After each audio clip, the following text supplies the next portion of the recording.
Welcome to the City Club of Cleveland. Hello, I'm Dan Moulthrop, and this gong that I just rang, that's the gong we ring at the beginning and the end of every City Club forum. It was given to the City Club in the 1930s, the decade before Stanley Adelstein joined the City Club as a recent graduate from Western Reserve in 1941. He would have heard it countless times, every Friday, for the more than 70 years he was a member of the club. It's an honor and a privilege that we get to sound that gong in his honor today and to host this event. We are so grateful to have this opportunity to share with all of you, to remember Stanley Adelstein, whom so many of us love so much, and who shared that love with all of us. He gave it back, and we all miss him terribly. When word went out of Stanley's passing, the emails poured back. I want to quote a few for you. He had a kind heart, but no patience for injustice and the thoughtless exploitation of people and our natural resources about which he and Hope were so passionate. Stanley was an amazing man.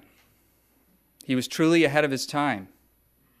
He was always insightful, thoughtful, encouraging, and a true gentleman. I am a better man for knowing him. One of the truly great men of the City Club. A wonderful fellow. Irreplaceable. Stanley was a legend and one of the kindest people I have ever met.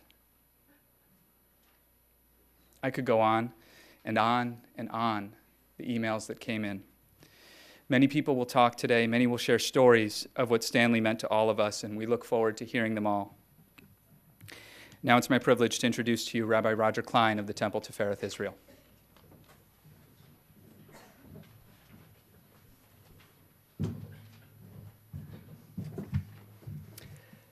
Good afternoon. I want to join Dan Moulthrop in welcoming you to this memorial service through which we gather to celebrate the life and to honor the memory of our beloved Stanley Adelstein, and also to say to Stan's wife, Hope, how much we love you. I want to also thank the City Club for hosting this community event.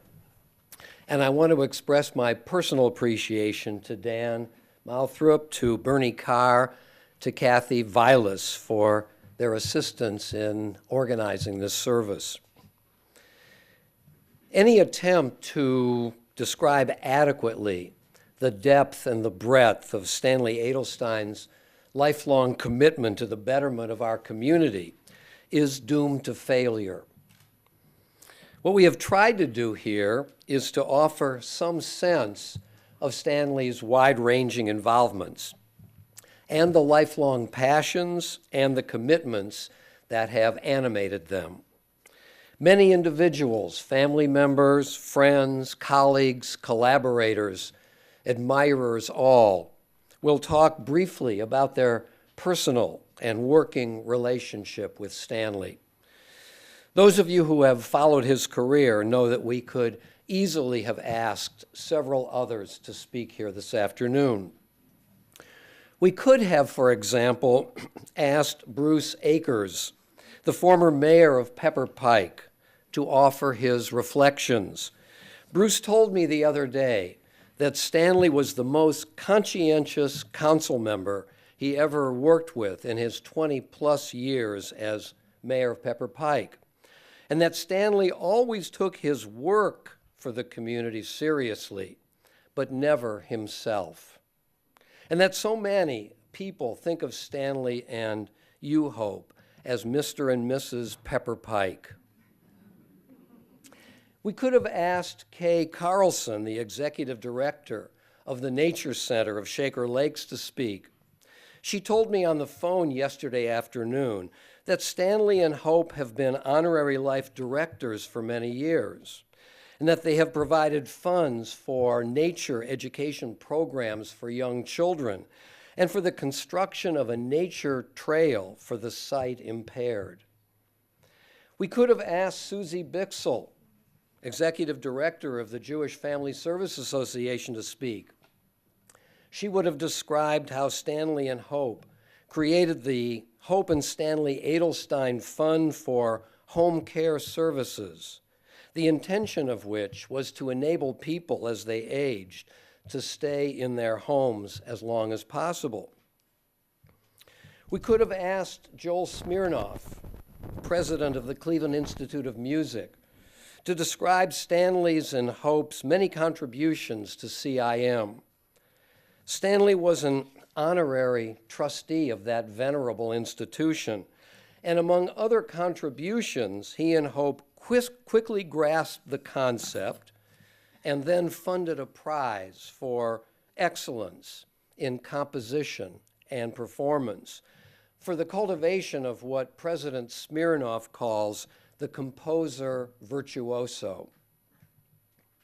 But as you can see in the program that you have in your hands, we already have several speakers, each of whom eagerly accepted our invitation to talk about Stanley. And along the way, there will be a brief review of some of Stanley's penetrating questions at the weekly City Club forums. I see that many of you know them well. And we will also have a musical tribute to him. Now, before I call upon the first speakers, I simply want to pay my own personal tribute to Stanley Adelstein, whom I deeply loved and deeply admired. A person who gracefully managed the unlikely combination of wide-ranging impact and prominence and touching humility. We shall miss him deeply. And to you, our dear Hope, our undying love and affection to one special lady. I'm now going to call on Kevin and Brian Adelstein to speak, and then each speaker will come up in turn without further introduction.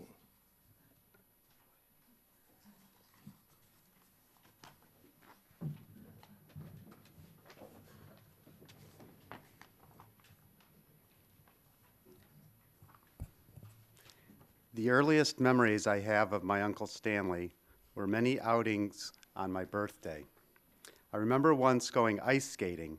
If you can imagine Stanley ice skating, it was living proof that he would do anything for me. No matter what we did, Stanley made it unique and special. But all was not fun and games with Stanley. You had to be prepared.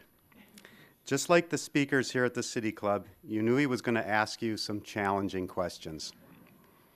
In my teens and 20s, while riding the rapid transit downtown for lunches with Stanley, I would read the newspaper wondering what current event he would bring up.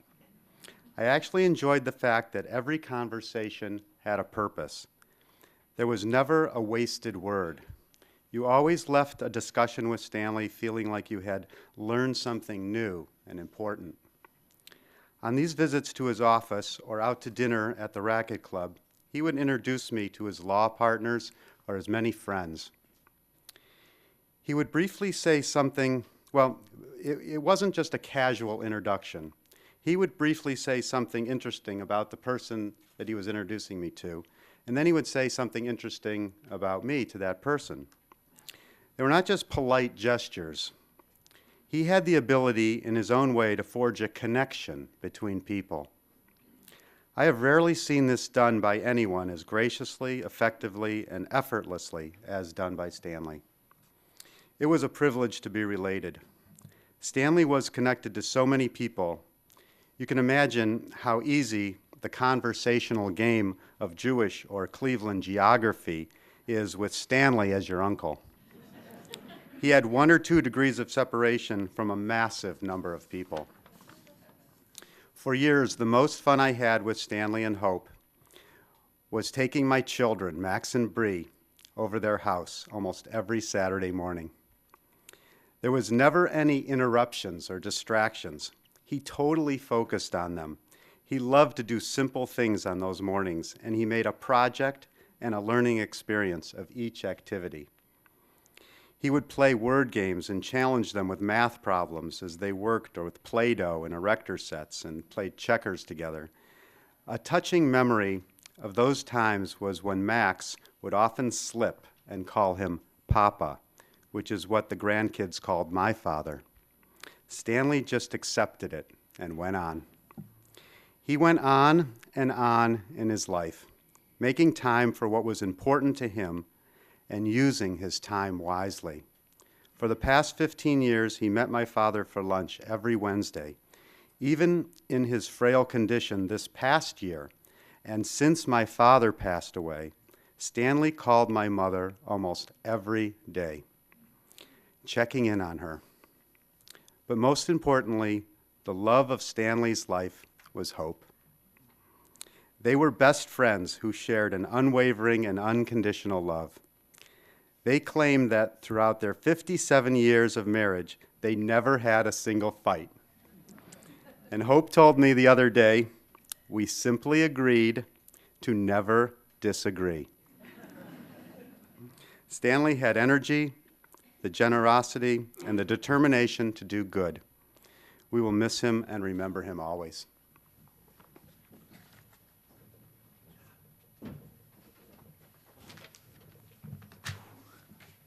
Oh, that was good, Kevin. Guess the pressure's on me. I want to recognize my mother, Shirley Adelstein, Stanley and Hope's sister-in-law. I want to recognize my Aunt Hope, who at 93 continues to live, according to Connie Schultz, loving the skin that she is in. The definition of the Yiddish word kvel is to be extraordinarily proud. It's a word that is usually used in the context of proud grandparents who kvel over every little thing that their precious little darlings do. There was never any doubt that Stanley and Hope kveled over me, and I most lovingly did the same over them. My first memories of Stanley and Hope were memories that would awaken my senses. When they'd come to visit on a cold day like today, there were those heavy herringbone coats, itchy wool hats, and soft cashmere scarves. As we embraced, I breathed deep into my lungs their woody, fragrant smells. Smells like nature. Smells like hard work. Smells like adventure. Oh my God, sorry. I would marvel at Stanley's large hands and size 13 shoes. Hope laughed with joy to see her soft leather gloves stretched up to my elbows. So many shrieks, so much laughter, never an empty hand. There was always a basket, a box, a little something. It might have come from around the corner or from around another corner of the earth. Whatever they had to give came from their heart. They didn't need to ask for anything in return. They had my ultimate gift. They had my undivided attention. As much as my parents hated to see me go, Hope and Stanley loved taking me with them and spoiling me with outings and birthday dinners to both sides of town. Everywhere we went, everyone seemed to know my Uncle Stanley and Aunt Hope. Stanley and Hope were hip. Stanley and Hope were cool. It was my 7th or 8th birthday when they took me to Captain Frank's restaurant on the old East 9th Pier for dinner. It wasn't my insistent demands and eventual granted wish that I have a tour of the kitchen, but my order for lobster tails that visibly ruffled Stanley's feathers. My outings with Stanley and Hope somewhat tailed off after that dinner. For good reason, Stanley had an early admiration for my friend and fellow Orange High School graduate, George Stephanopoulos. First, George was a Democrat. Second, George had the perfect answer for what it takes to have a successful, long-lasting marriage. There were just 2 simple words to remember: yes and dear. And the third, George, like Stanley, felt that one of the best ways to provide insight and promote change was by asking well-rehearsed, pointed questions. One of Stanley's greatest unfinished efforts was to have George speak at the City Club to commemorate its 100th anniversary. Well, George is still young, and I'm sure he'll have less going on for the City Club's 125th anniversary. My father and my Uncle Stanley were both great men who partnered with great women. There was Herbert and Shirley. There was Stanley. There was Hope. Thank you for all coming.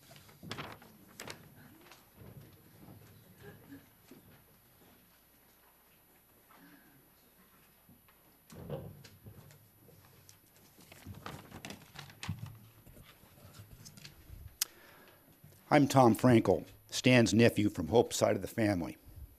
I'm not going to talk about the many areas of worldly interests that challenge Stan.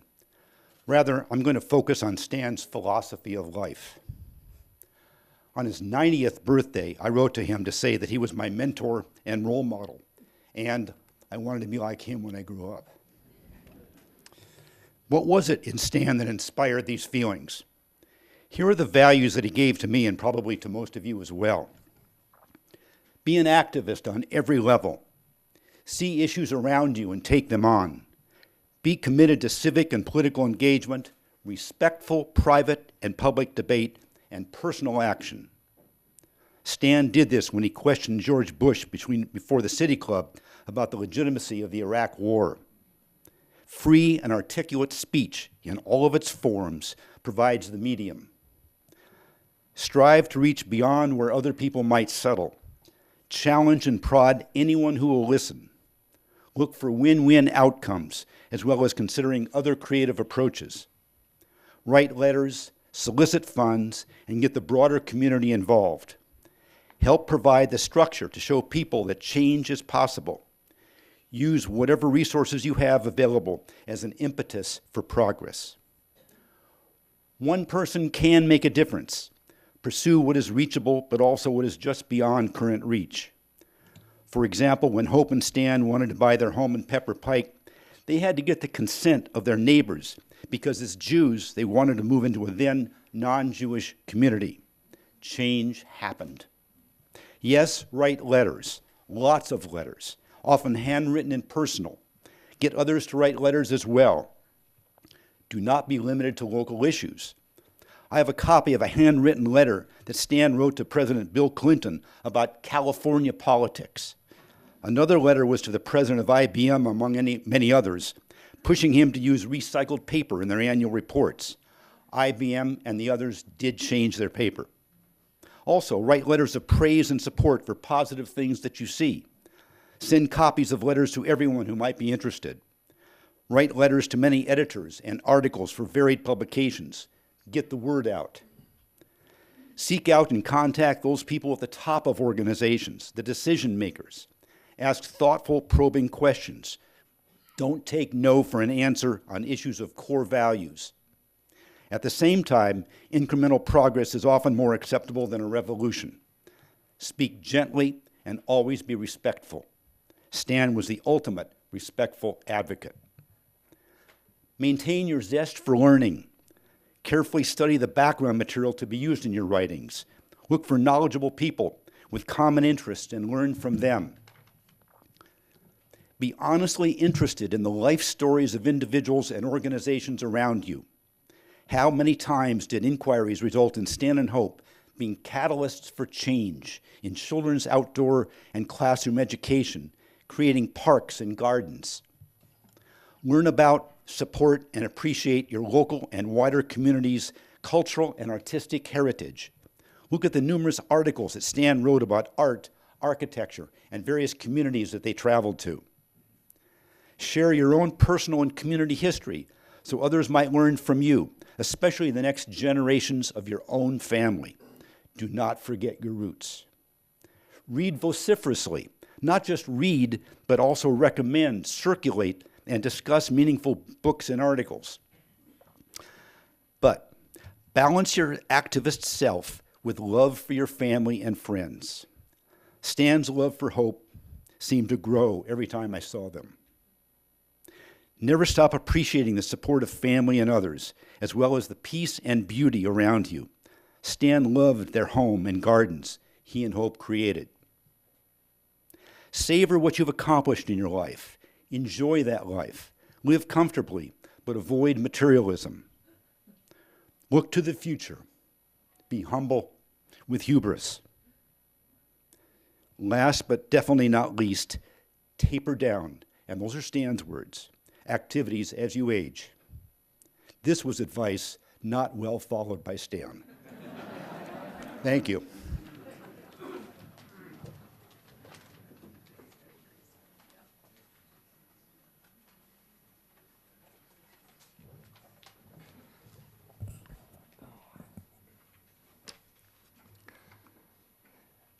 Memory is a funny thing. I'm not really sure how it works. Even now, I can picture myself as a young boy having lunch with Uncle Stanley at the Rusty Scupper restaurant on Euclid Avenue, just like it was yesterday. He taught me the word deciduous. And after lunch, we came here to the City Club, where we listened to a wonderful lady with fiery red hair. It was Dorothy Fulltime. Uncle Stanley liked to use the word wonderful. Years later, when I was chief resident of urology at University Hospitals of Cleveland, Aunt Hope and Uncle Stanley hosted a guest speaker at Case Western Reserve School of Law. The topic was environmental law, and I was eager to attend. My chairman at University Hospital was a wonderful man, Dr. Martin Resnick, who could be a bit intimidating. With a demanding schedule at the hospital, I was nervous sneaking away to attend the lecture, but I made it there unnoticed. Looking around to make sure the coast was clear, I sat down in an empty seat. As the speaker was about to begin, a wonderful lady sat down next to me. My eyes widened as I looked for a rock to crawl under. I was sitting next to Dr. Resnick's wife, Vicky. Well, Mrs. Resnick kept my secret, as did Uncle Stanley. In fact, Uncle Stanley was always on my side. Whenever I was with him, I felt as though I was at the center of the universe. He was always glad to see me and told me so. When we spoke, he looked at me straight in the eye and listened attentively to every word I said. He always made me feel very special, important, and confident. I truly believe that Uncle Stanley helped me to become the man that I am today. I will always have wonderful memories of my Uncle Stanley. He was truly a wonderful man.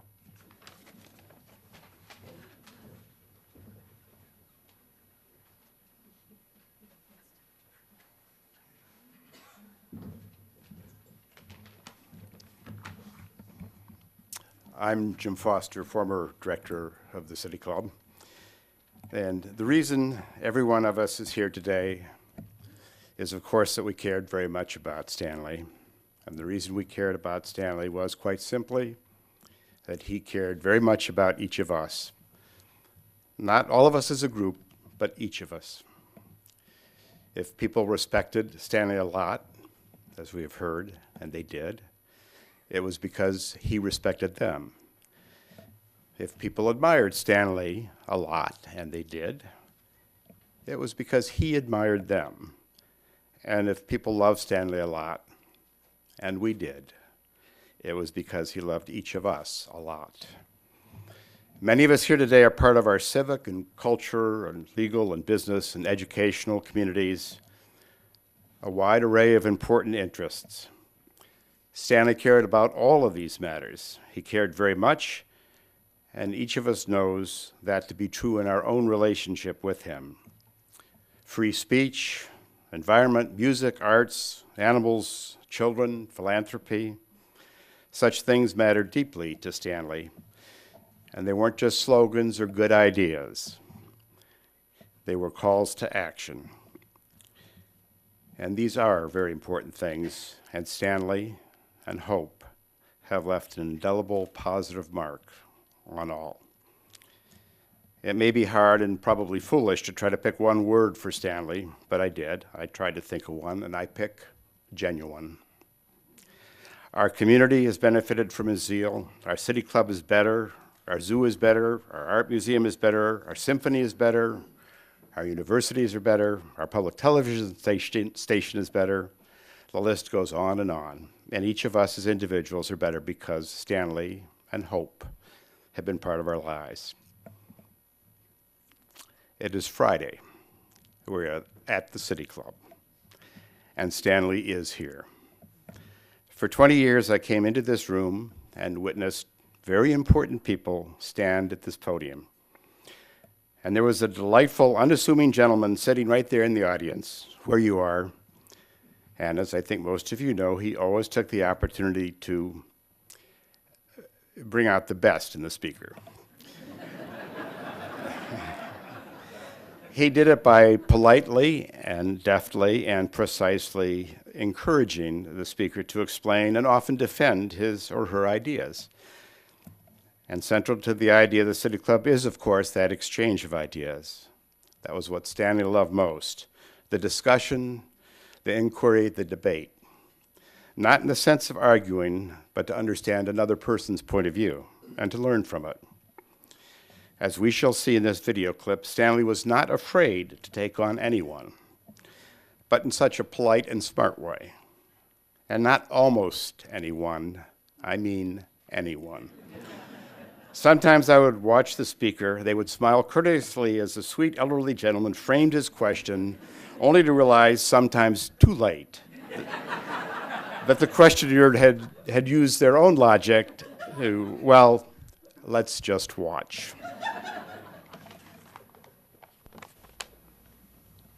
President, at the beginning of your talk today, you mentioned that you understand why Americans have had their confidence shaken by the events in Iraq. And I'd like to ask you about events that occurred 3 years ago, why confidence has been shaken. Before we went to war in Iraq, we said there were three main reasons for going to war in Iraq: weapons of mass destruction, the claim that Iraq was sponsoring terrorists who had attacked us on 9/11, and that Iraq had purchased nuclear materials from Niger. I'm sorry for the All three of technology, those but this was, turned out to as be we can false. see, Stanley asking My a question is, question of President how do we Bush in which he restore said that the president had confidence justified going have into Iraq. I in think I their have it leaders, right, and to be sure because that there the were chemical information they're weapons getting there, now because he had been is part correct. of the, That's a great question. First, I think, just if I might helping correct Saddam a Hussein misperception. and one other I one. don't think Those we of ever you said- that were there might remember. And that particular question, by now we had the way to track the media plays, and I think it had something like 3,000 hits. It was picked up by the national media and carried on all the network stations. President, at the beginning of your talk today, you mentioned that you understand why Americans have had their confidence shaken by the events in Iraq. This person was that took on the President of the United States. Before we went to war in Iraq, we said there were three main reasons for going to war in Iraq: weapons of mass destruction, the claim that Iraq was sponsoring terrorists who had attacked us on 9/11, and that Iraq had purchased nuclear materials from Niger. Well, Now, all three of those turned out to be false. And my question is, how do we restore confidence that Americans may have in their leaders and to be sure that the information they're getting now is correct? That's a great question. Understand why Americans have had their confidence shaken by the events in Iraq. He continued. Before we went to war in Iraq, you said that there were three main reasons for going to war: weapons of mass destruction, the claim that Iraq was sponsoring terrorists who had attacked us on 9/11, and that Iraq had purchased nuclear materials from Niger. All three of these turned out to be false. My question is, how do you restore confidence in our leaders so that Americans can be sure that the information they are getting is now correct? To the President of the United States.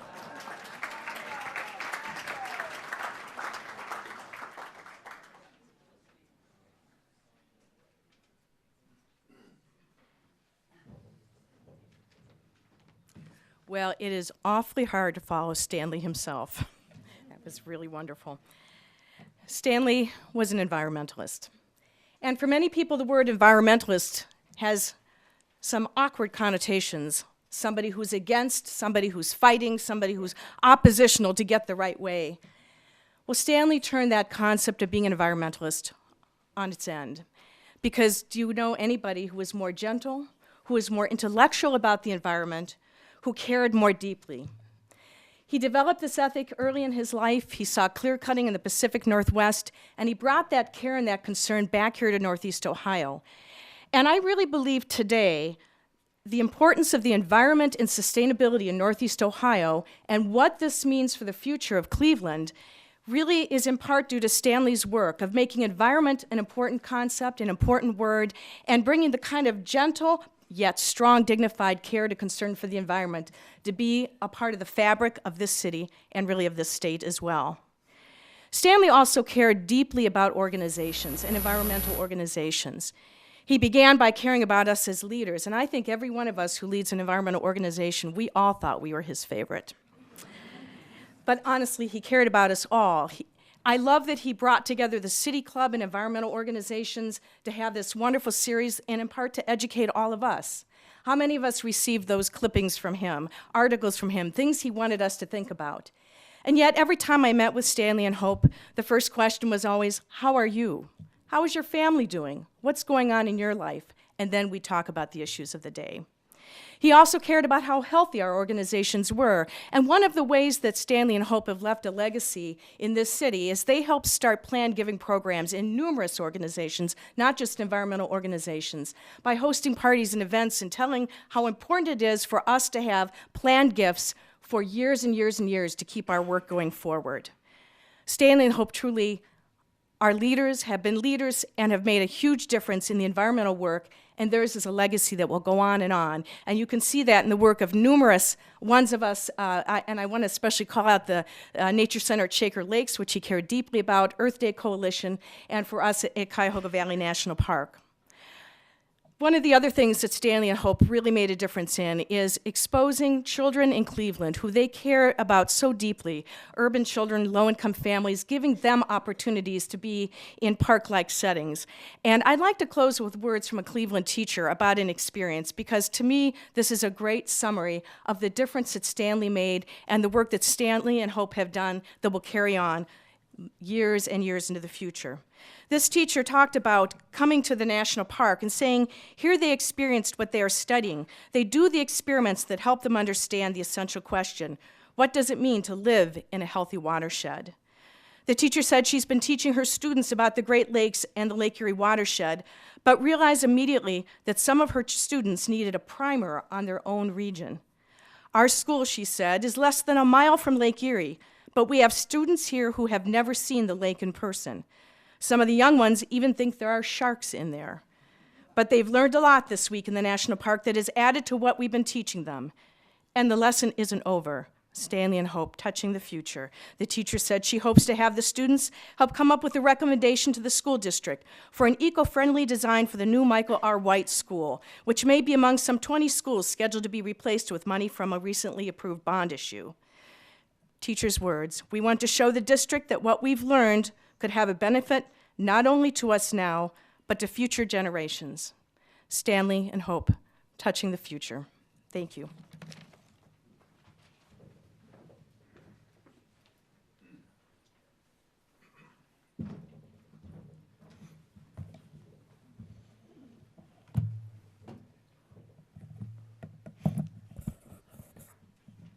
I'm Jeff Pollock. I've had the privilege of practicing law with Stanley for 14 years, from 1976 when we first came to Cleveland until 1990 when Stanley retired.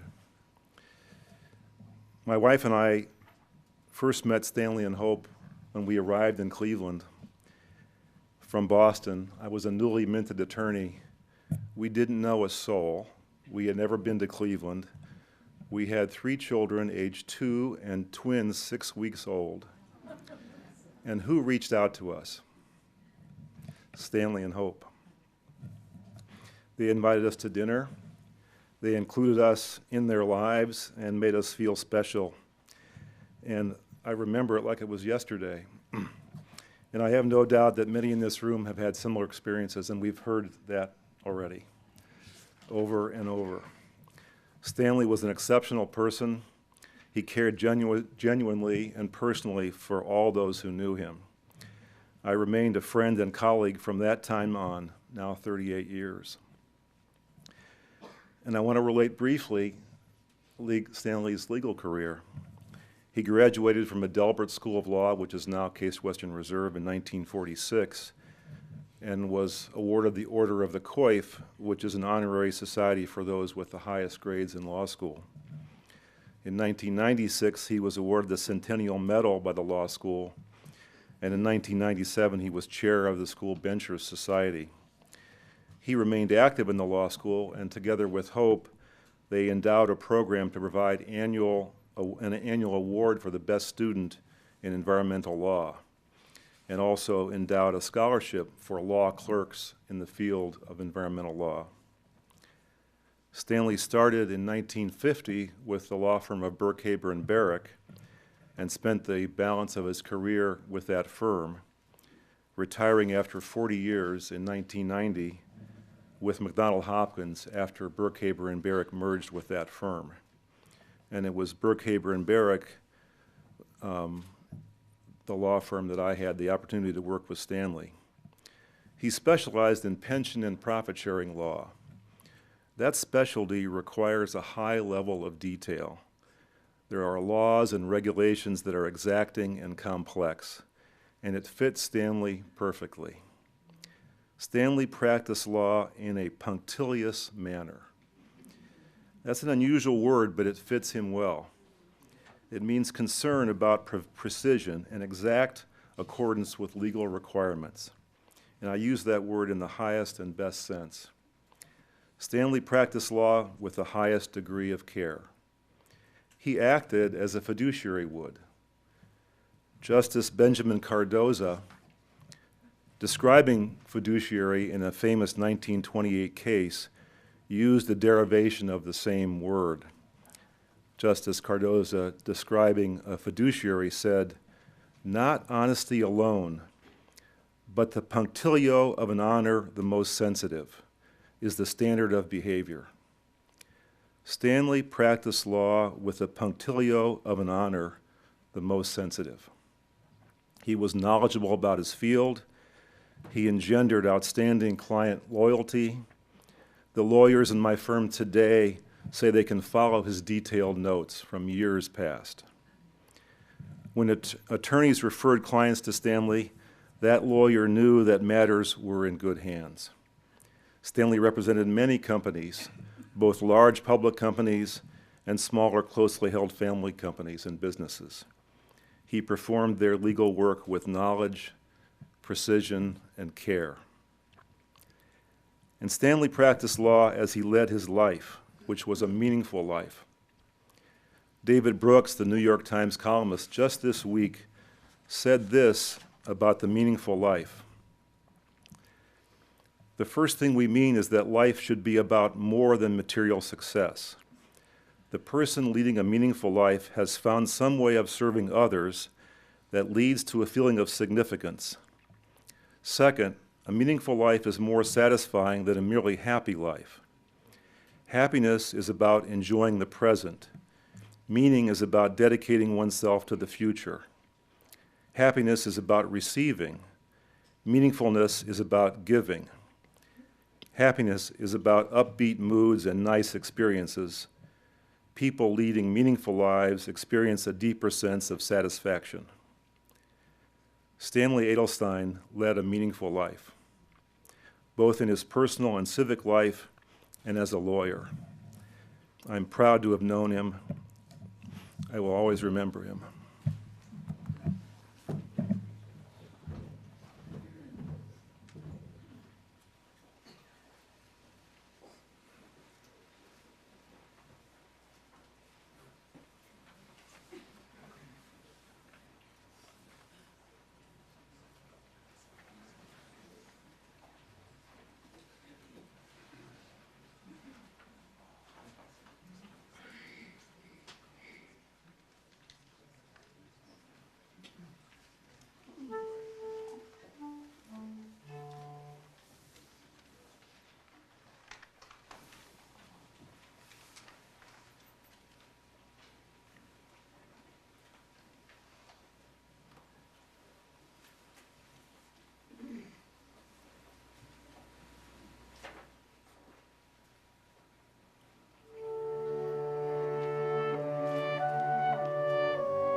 Truly lovely, thank you. I'm Alan Gross. When Rabbi Klein asked me to speak today about Stanley's philanthropy, two realities struck me immediately. First, my comments of necessity must be about the shared communal enterprise Stanley, together with Hope, nurtured over a lifetime. While each had individual philanthropic priorities, their generosity will forever be remembered as Hope and Stanley's enterprise. Nothing less will do. Secondly, Stanley was the virtual embodiment of the term philanthropist, one whose giving of time and money to help others make life better. The Hebrew phrase tikkun olam comes to mind when describing Stanley's motivation. In classic rabbinic literature, the concept of tikkun olam refers to one's commitment to repair the world. Yet for Stanley and Hope, their actions went far beyond repair.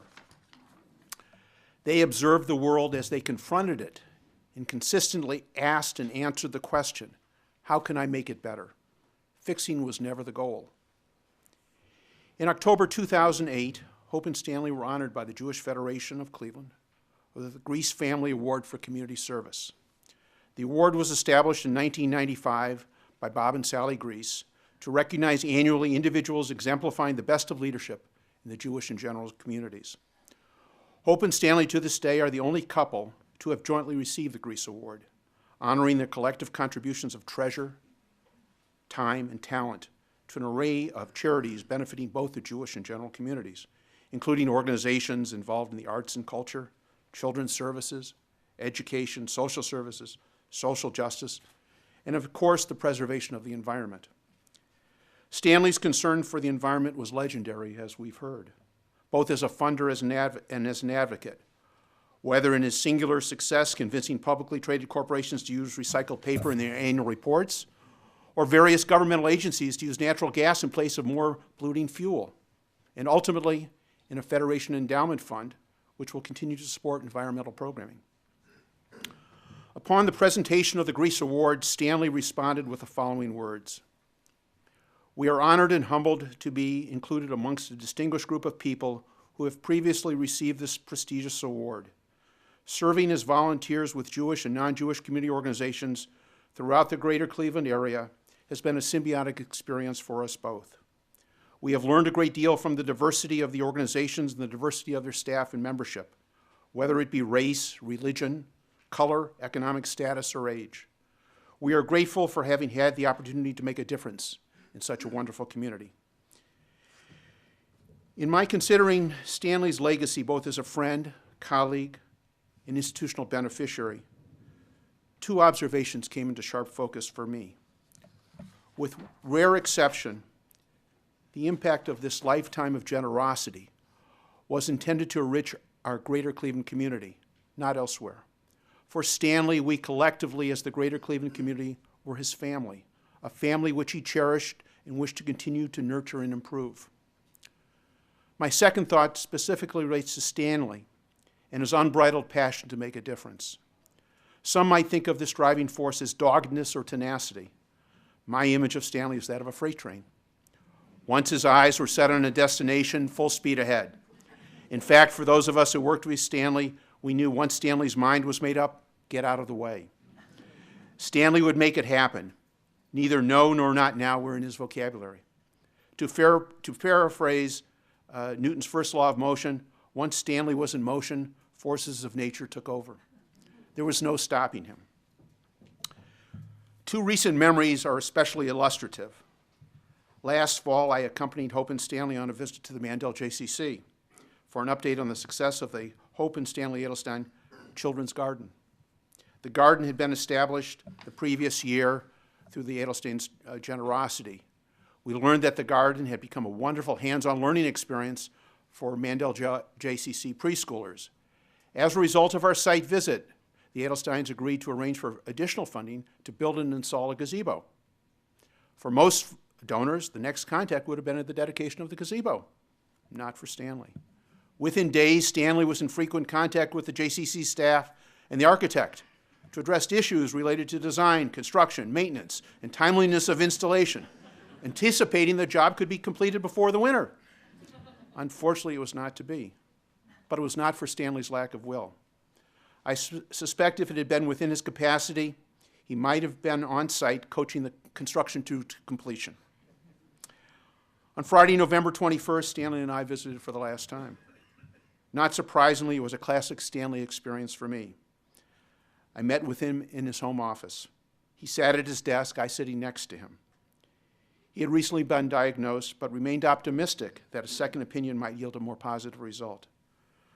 Our discussion had a singular focus.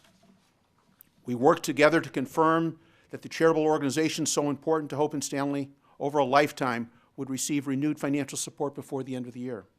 The task was clear. His generosity was not to be thwarted. I understood, possibly as I never did before, that Stanley's philanthropic passion was driven both by duty and love. It reflected the enormity of his humanity, to which we can only aspire. It is in this light that I might suggest that our greatest tribute to Stanley today will not be in the words we speak, but rather in our collective actions now and in the future to make our world a better place. Thank you.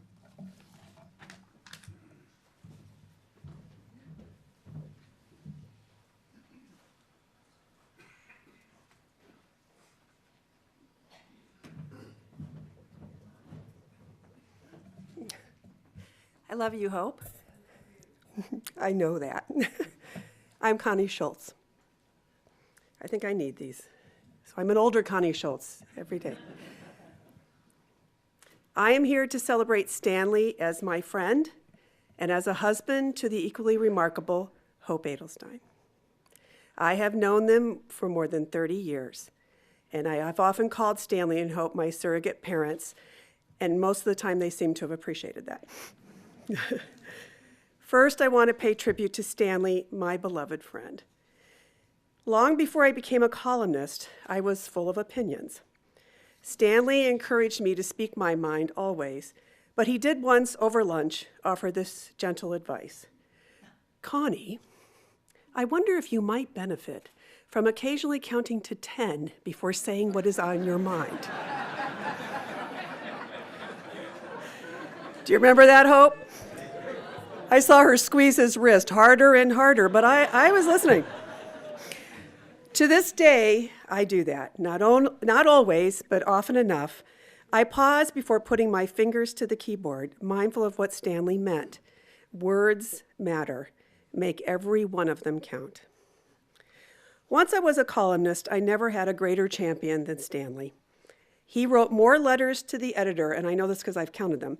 He wrote more letters to the editor in support of me, often after a barrage of angry mail on the letters page, than any other reader ever. His last letter on my behalf was dated October 14th, 2014, after the Plain Dealer made the rare decision to run one of my syndicated columns. His letter was 2 sentences, and by the second sentence, I knew what he was up to. His letter read, first sentence, Connie Schultz's article about the positive long-range effects of the gay games appearing on the first page of the Plain Dealer was excellent. Second sentence, hopefully, this Pulitzer Prize-winning journalist will share future analysis with Plain Dealer readers. Stanley I. Adelstein, Pepper Pike. Stanley also taught me how to weather one's critics. A couple of years ago, I was with Sherrod when we ran into a big-time developer whose ambitions were no match for Stanley's skilled efforts to preserve land in Pepper Pike. After Sherrod introduced me to this developer, I held out my hand and said, I believe you know my friends, Hope and Stanley Adelstein. Stanley Adelstein, he blustered. That man is an eco-terrorist.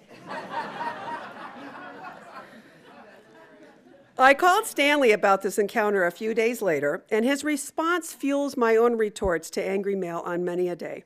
He laughed, then he laughed again. This went on for some time. Then he clapped his hands together and said, oh, isn't that wonderful? He didn't gloat. He didn't immediately launch into a blowhard's play-by-play of his fight to victory. Instead, his very next sentence was, tell me what you're writing about this week. Now I want to talk about Stanley the husband, to my beloved friend Hope.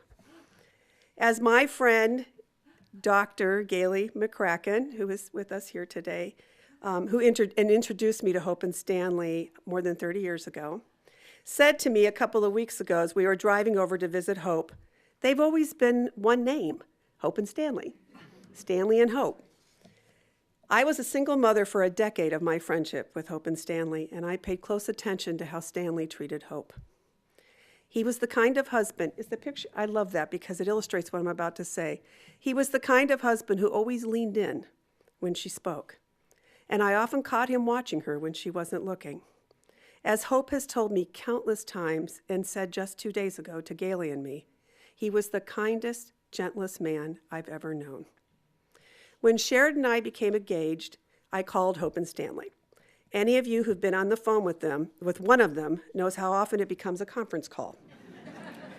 On this day, Stanley was yelling to Hope, "Hope, dear, get on the extension, please. Hurry, it's Connie, and she sounds even happier than usual." Hope and Stanley attended our wedding, and I'll never forget both of them coming up to me at our reception to touch my face and then turn and warn Sherrod. "Cherish her," Hope said. "Always," Stanley added. As they walked away, I pointed them and said to Sherrod, "There's your standard, no pressure." Weeks before Stanley died, we called him at the hospital, called Stanley, and we found out Hope was with him. And after a short conversation, Sherrod and I decided to go over there and spend the evening. And one of the first things Stanley said to me, after saying how happy he was to see us, was to draw me closer and whisper in my ear, "This is a hard thing for Hope. Make her laugh." I was realizing as I was writing this today, Hope, that is the very first time Stanley ever asked anything of me. In 2009, Stanley and Hope called our house to leave a message about one of my columns, as was their practice. After I listened to it, I called Sherrod over and played it again on speakerphone. Hope and Stanley thought they had hung up the phone, and they were talking to each other on the extensions. "Stanley," Hope said, "are you still on the line?" "I am, dear," he said. "I'm right here." Hope giggled. "I like your voice, Stanley." Stanley chuckled. "I love your voice too, Hope." By then they had been married 51 years. I saved that recorded message until we moved and lost that landline. I will keep that message in my heart for the rest of my days. I love you, Hope.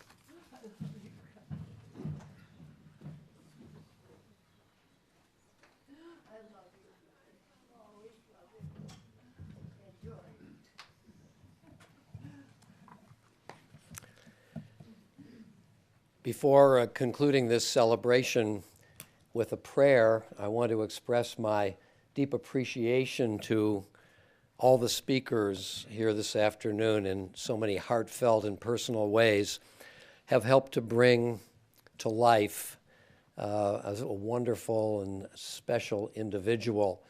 All we could hope to do was to intimate something of the depth, the courage, the loveliness of this human being.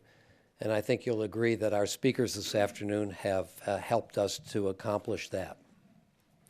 I also want to thank our musicians gathered by Franklin Cone, who rendered the Larghetto movement from the Mozart Clarinet Quintet with such elegance.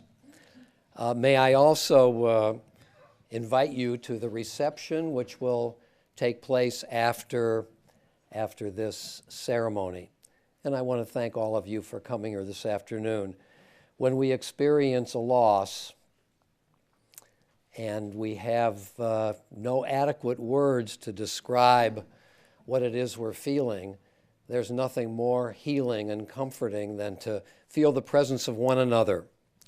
And for us to gather together as a community this afternoon to express our love and admiration for Stanley Adelstein, I think you'll agree with me, has been a special experience which will continue to resonate in our souls and in our lives. And thank you so much to the City Club for sponsoring us this afternoon. I want to conclude with a prayer known to our Jewish tradition, known as the Kaddish.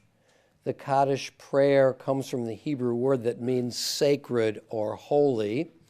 I want to say a word or two about this prayer and its history because I think it will indicate to us its power.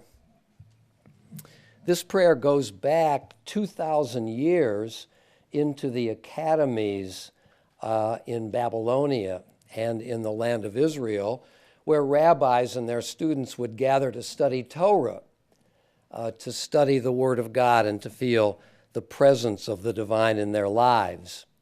At the end of these study sessions, they would recite the Kaddish prayer, a series of praises to God for the privilege of studying God's Word and finding a way to bring that Word into our lives.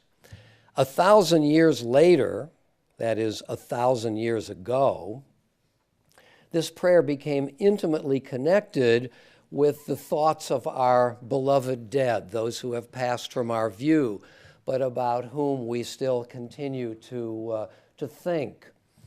There is a contradiction, an implicit contradiction in the reciting of this prayer, characterized by the juxtaposition between its intimate connection with death and with the memory of our loved ones, but the fact that this prayer does not mention death at all. It's a series of praises of the God of life. What is the way to resolve this apparent contradiction? Well, though we never forget our beloved deceased, and they always continue to be on our minds and in our hearts, we know, and this especially applies, doesn't it, to Stanley Adelstein, that Stanley was all about life. And though he has passed from our view, his presence continues to animate our own lives as we think about his values and his passions, his steadfastness, his persistence, and see in those qualities something of the way in which we can live our own lives. And so when we praise the God of life, we are praising the God who gives us life, who gave Stanley his life and gave us the opportunity to share in his life. And so we praise the God of creation, the God of us all, or if you will, the power in nature and in us that creates possibility, the possibilities on the basis of which we can help to create a better, more humane world. And so I want to conclude with the Kaddish prayer. Those of you who wish to rise may do so now. The prayer is in Hebrew and Aramaic. I will not translate it, but it's a celebration of life.